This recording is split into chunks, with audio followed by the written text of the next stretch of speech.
Le choc. Principalement parce que j'avais 20 ans, donc je m'y attendais pas du tout. Le week-end d'avant, moi j'étais en soirée chez des amis. Le mercredi, j'avais des grosses douleurs au ventre, donc ça a entraîné des rendez-vous chez le médecin traitant en urgence, qui a entraîné rendez-vous au CHU sur Angers en urgence. Et on m'a annoncé que j'étais en leucémie, que là j'avais 1 mois et demi de traitement à l'hôpital, donc tout s'est enchaîné très très vite derrière.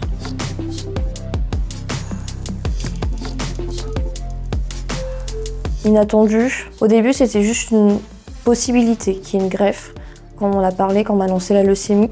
Et par la suite, au fur et à mesure des examens qui ont poussé, on m'a de plus en plus parlé d'une greffe, du fait que c'était nécessaire, parce qu'on ne savait pas derrière si avec juste les chimiothérapies, j'allais être totalement, on va dire, guérie sur le long terme. Guérison, je dirais que c'est le terme. La greffe, pour moi, c'était derrière reprendre une vie normale. Donc sans la greffe, peut-être que je serais encore en traitement, peut-être que je serais encore à l'hôpital, ou je ferais des allers-retours entre maison et hôpital. Donc c'est vrai que pour moi, la greffe, c'était vraiment la guérison et retourner à une vie normale.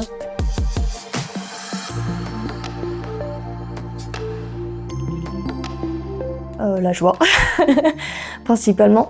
J'étais à l'hôpital et mon frère ne pouvait pas donner pour certaines raisons familiales.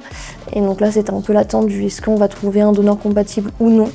Et c'est vrai que quand ils m'ont dit Fallon, on doit trouver 2 donneurs compatibles, donc déjà j'avais la chance d'en avoir 2. On va faire les tests et voir qui choisir et comment ça va se passer. Mais c'est vrai que sur le moment, t'es heureux, t'es content, tu dis c'est bon, ça avance et on va pouvoir passer à l'étape suivante. Un combat. Un combat principalement, c'est vrai que du début à la fin, en fait, on nous explique comment ça va se passer. Moi, c'est vrai que j'avais 20 ans, j'avais jamais eu de fracture, rien d'important qui m'avait amené à l'hôpital. Donc du jour au lendemain, en fait, on passe de jamais être allé à l'hôpital à 1 mois et demi d'hospitalisation la première fois. Et derrière, on enchaîne avec une greffe qui est aussi sur 1 mois et demi à 2 mois d'hospitalisation.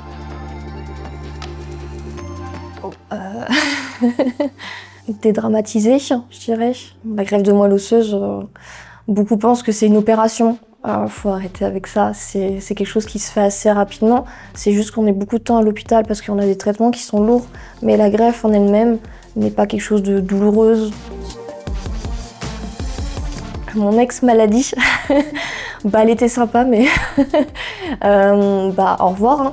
Principalement, si je peux ne plus la revoir, ça m'irait. Juste retourner à l'hôpital pour voir l'équipe et les soignants, ça me suffit. Mais la revoir elle, non merci.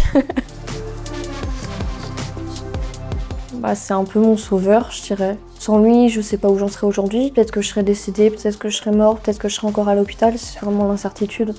Donc c'est vrai que sans lui aujourd'hui, je serais pas là. Je serais pas là à parler devant tout le monde pour sensibiliser à tout ça. Donc merci à lui.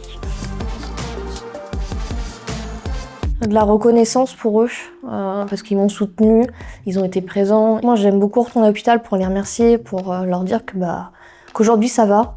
Que j'ai des projets sportifs, que j'ai des projets de vie, que tout va bien et que j'avance. Et leur montrer que tout ce qu'ils ont fait, ça a servi à quelque chose aussi. Fonce. J'ai pas été donneuse, moi j'ai été receveuse, mais c'est quelque chose qui est très important. Nous, sans ça, on peut pas avancer, on peut être bloqué à l'hôpital, on peut même décéder. S'il y a des questions, des inquiétudes, faut pas hésiter à aller voir les équipes. Mais c'est quelque chose qui prend pas beaucoup de temps. J'ai des amis qui sont aussi devenus donneurs, qui sont inscrits sur le registre, qui ont pu derrière, par un test salivaire ou une prise de sang, déterminer leur groupe, on va dire, et déterminer derrière, en fait, sur leur base de données, savoir si à un moment donné, ils allaient être appelés ou non si nécessité. Grâce à tout ça, derrière, ils vont peut-être pouvoir sauver une vie plus tard. On te donne l'adresse pour t'inscrire sur le registre des donneurs de moelle osseuse, donnemoelleosseuse.fr.